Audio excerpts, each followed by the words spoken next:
Dina Boluarte, previously the vice president, was sworn in after a dramatic day in Lima on Wednesday. Earlier in the day, Mr. Castillo had said he was replacing Congress with an exceptional emergency government, but lawmakers ignored this and in an emergency meeting impeached him. He was then detained and accused of rebellion. Ms. Boluarte, a 60-year-old lawyer, said she would govern until July 2026, which is when Mr. Castillo's presidency would have ended. Speaking after taking the oath of office, she called for a political truce to overcome the crisis which has gripped the country. "What I ask for is a space, a time to rescue the country," she said. Pedro Castillo, the primary school teacher who became Peru's president. Wednesday's dramatic chain of events began with President Pedro Castillo giving an address on national television in which he declared a state of emergency. He announced that he would dissolve the opposition-controlled Congress, a move which was met with shock both in Peru. Several ministers resigned in protest and abroad. The head of the Constitutional Court accused him of launching a coup d'état.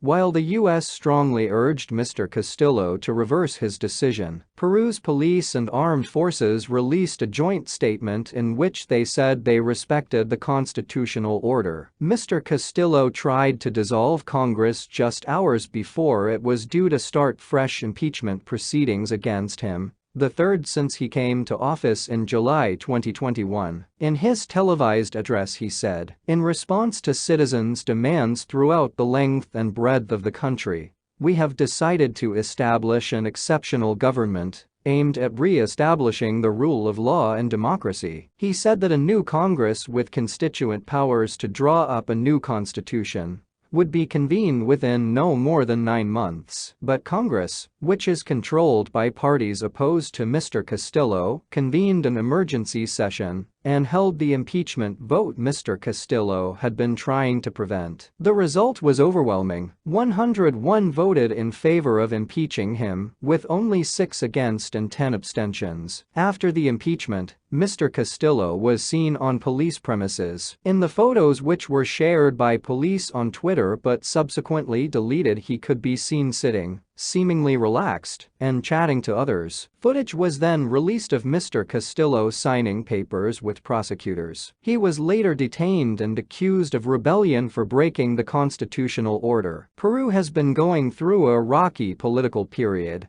with multiple presidents ousted from office in recent years. In 2020, it had 3 presidents within the space of 5 days. Mr. Castillo, who is a left-wing former school teacher, was elected in June 2021 in a polarizing election in which he defeated his right-wing rival Keiko Fujimori. He had recently been fighting allegations of corruption, which he said were Dina Boluarte, previously